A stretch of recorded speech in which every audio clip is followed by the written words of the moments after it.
এটা কড়া বসিয়েছি, গ্যাসটা জ্বেলে দিলাম। এবার কড়াটা একটু জল আছে, এটা একটু টানিয়ে নিয়ে আমি ভালো করে দিয়ে গ্যাসটা আবার বন্ধ করে দেব। টেনে গেছে, গ্যাসটা অফ করে দিলাম। এবার এখানে আমি দুধ দিচ্ছি,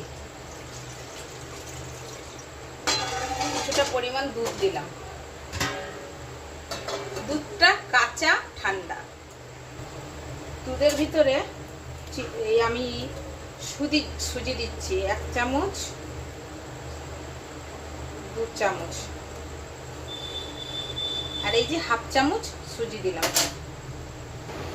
এবার ওইটা সুজি দিয়েছি, এবার দিচ্ছি আমি গুঁড়ো দুধ 1 চামচ, 2 চামচ ভর্তি ভর্তি, উঁচু উঁচু, 3 চামচ,